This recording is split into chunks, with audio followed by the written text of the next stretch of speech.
नमस्कार, मैं दीपक कुमार रवि और मैं अपनी YouTube channel DK Ravi classes में अभी आर्टिकल 27 बताएंगे। 27 अनुच्छेद 27 बताएंगे। धर्म की स्वतंत्रता के अधिकार के अंतर्गत टोटल अगर देखें तो 4 अधिकार दिया गया है। यह हम तीसरा पढ़ा रहे हैं, यानी कि आर्टिकल 26, आर्टिकल 25, आर्टिकल 26 और आर्टिकल 27 तो तीसरा है और इसके आगे भी पढ़ाएंगे। मेरा वीडियो पूरा जाएगा। चलिए आइए देखते हैं आगे 27 कहता क्या है। Freedom from taxation for promotion of a religion. कहने का मतलब क्या है कि कोई भी अगर धर्म है उसको बढ़ावा देने के लिए अगर किसी तरह के उसमें पैसे आता है तो उस पर टैक्स नहीं लगेगा। डेट मीन्स हिंदी में अगर बात करें, धर्म की अभिवृद्धि के लिए करों के संदाय से स्वतंत्रता। कहीं भी अगर मान लेते हैं कि मंदिर है उसमें बहुत सारा पैसा हो गया तो उस पर कोई टैक्स नहीं लगेगा, क्योंकि उस पैसे से बताया जाता है कि भव्य मंदिर का निर्माण किया जाएगा, अच्छे अच्छे मंदिर का निर्माण किया जाएगा। तो उस पैसे का यूज करता है, उस पर सरकार टैक्स नहीं लगाता है। कोई भी राज्य सरकार उस पर टैक्स नहीं लगा सकती। पूरा स्टेटमेंट क्या है, स्टेटमेंट समझिए। अनुच्छेद 27 के अनुसार बोला गया कि किसी भी व्यक्ति को किसी विशिष्ट धर्म या धार्मिक संप्रदाय की अभिवृद्धि या पोषण, यहाँ पर अभिवृद्धि और पोषण आता है, 2 टर्म है। इंग्लिश में अगर बात करें तो अभिवृद्धि को इंग्लिश में प्रमोशन बोलते हैं, प्रमोशन। और जो पोषण है, पोषण का मतलब होता है मेंटेनेंस। खैर अभी छोड़िए इसको।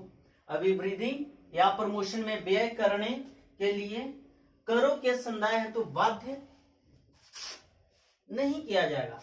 यानी कि अगर हम बात करें कोई भी धार्मिक संप्रदाय है, धार्मिक संप्रदाय, यहाँ पर स्पष्ट किसी संस्था के नाम नहीं लिखता है कि मंदिर मस्जिद, सीधा सीधा लिखता है धार्मिक संप्रदाय। अगर कोई भी धार्मिक संप्रदाय है उसके पास धन है तो धन है तो उस पर टैक्स नहीं लगेगा। अब देखिए टैक्स क्यों नहीं लगाया जाता है, तो ऐसा माना जाता है कि उस जो धार्मिक संप्रदाय है उसमें जो पैसा इकट्ठा होता है उससे आगे की ओर, मतलब उसी धर्म से रिलेटेड आगे काम किया जाता है, इसलिए उस पर टैक्स नहीं लगाया जाता है। और वह बताया जाता है कि लोगों की आस्था के अनुसार दिया गया पैसा है, इसमें किसी तरह का कोई किसी का इनकम नहीं है, वो एक समूह का होता है। अब देखिए इसमें 2 टर्म है, दोनों टर्म को समझना है। एक तो टैक्स फ्री की बात करता है, यहाँ पर बोलता है ना कि फ्रीडम फ्रॉम टैक्सेशन। एक तो टैक्स फ्री की बात करता है कि भाई टैक्स नहीं लगेगा, लेकिन टैक्स तो नहीं लगेगा। मान लेते हैं कि कोई मंदिर है, उसका देखे तो मंथली में 1 करोड़ रुपया के आसपास में उसमें लोग दान दे रहा है, तो टैक्स तो खैर नहीं लगेगा। लेकिन 1 करोड़ रुपया जो दान दे रहा है तो ऐसे थोड़ा ना कि कोई लोग नहीं गया और दे दिया। कभी ऐसा होता है कि मंदिर में कोई नहीं गया वो ऐसे ही दान पहुंच गया? नहीं, उसमें लोग जाता है, सब बहुत संख्या में भीड़ भी लगती है।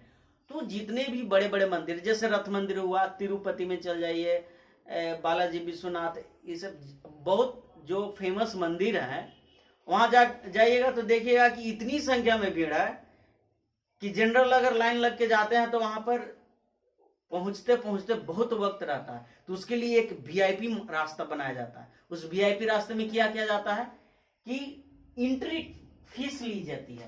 तो यह वहां की जो राज्य सरकार है वो टैक्स तो नहीं ले सकती है, ये तो बोलता है कॉन्स्टिट्यूशनल रूप से कि टैक्स नहीं लेना है, लेकिन कुछ सुविधा देने के लिए एंट्री फीस ले सकती है। अब सुविधा में क्या हो सकता है, देखते होंगे जहां बहुत फेमस है मंदिर, उसमें बहुत सारे साइड से सुविधा दी जाती है, जैसे गार्ड का हुआ, पानी का हुआ, बिजली का सुविधा हुआ, या बहुत सारी ऐसी सुविधाएं हैं।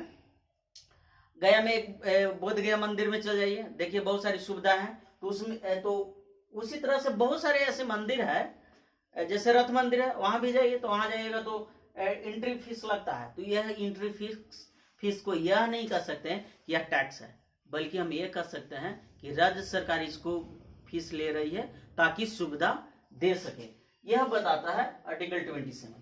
सीधा सीधा अगर बोले तो आर्टिकल 27 से क्वेश्चन कैसे पूछता है, एकदम घुमा के दे देगा, बस थोड़ा सा इसमें ज्यादा नहीं घुमाता, सिंपल क्वेश्चन देता है कि आर्टिकल 27 के अनुसार क्या हम एंट्री फीस ले सकते हैं, जबकि दूसरे भाषा में बोला जाता है कि टैक्स फ्री रहेगा कोई भी धार्मिक संपदा है।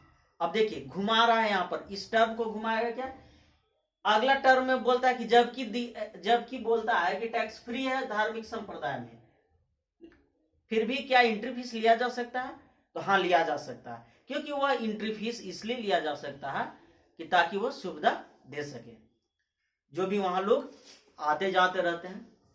ओके, मेरे साथ बने रहिए, हम पॉलिटी का पूरी जानकारी देंगे, मेरा ऑप्शनल पेपर ही पॉलिटी है और हम पूरी विस्तृत रूप में पॉलिटी पढ़ाएंगे।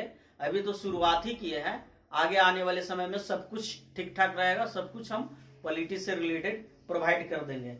मेरा वीडियो अच्छा लगे लाइक करिए और शेयर भी करिए और सब्सक्राइब करना बिल्कुल ना भूलिए। धन्यवाद।